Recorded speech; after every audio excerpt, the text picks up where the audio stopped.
Hi, this is Stephanie Lucas, and this is my screencast essay response on chapters 5, 6, and 7. So the first question is, discuss in detail how assistive technology supports the universal design for learning.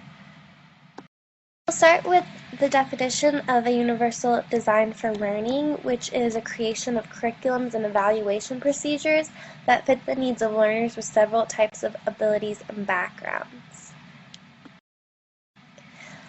As for assistive technology, it describes any piece of technology or equipment that is used to help improve functional capabilities of a student with disabilities.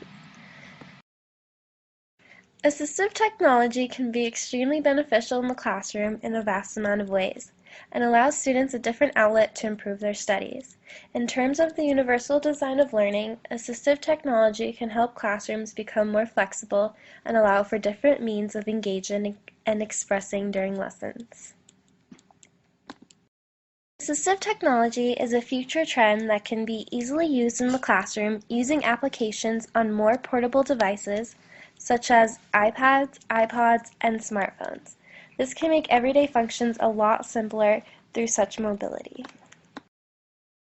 Next, I will explain the Include strategy developed by Friend and Bursuk, and how individuals with intellectual disability might benefit from the implementations of this instructional method.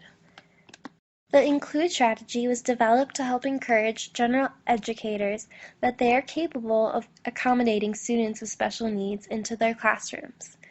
These 7 steps were created by Friend and Bursuk to create a successful environment for all students in the classroom. These steps are identifying classroom demands, noting student learning strengths and needs, checking for potential areas of student success, looking for potential problem areas, using information to brainstorm ways to differentiating instruction,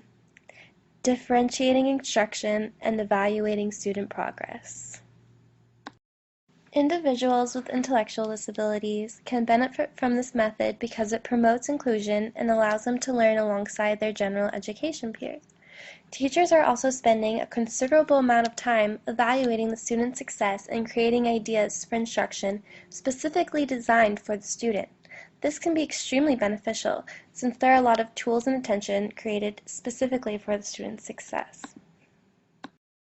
Lastly, we will discuss some of the challenges adolescents with learning disabilities encounter on a daily basis, and discuss how I, as a teacher, can help students achieve better outcomes in school. Adolescents with learning disabilities may have trouble in higher education or in everyday jobs due to their history of being unsuccessful at academic tasks, having lack of motivation, and lack of social skills.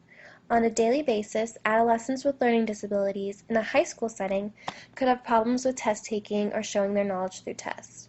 As well, working independently can be a challenge since many students with learning disabilities need at least a little assistance with their schoolwork.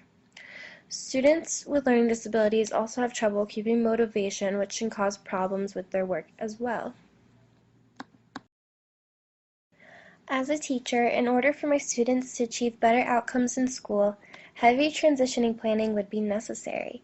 Transitioning from elementary, middle, to high school is a huge transition for anyone, and students with learning disabilities are not alone. A good way to transition students into high school is to set a day where they do a walkthrough of the school with older students. That way they can at least feel some confidence in knowing a bit of the school and aren't completely blindsided. As well, I feel as though incorporating life skills into lesson plans would be a huge advantage to students with learning disabilities as they move out of adolescence and prepare for adulthood.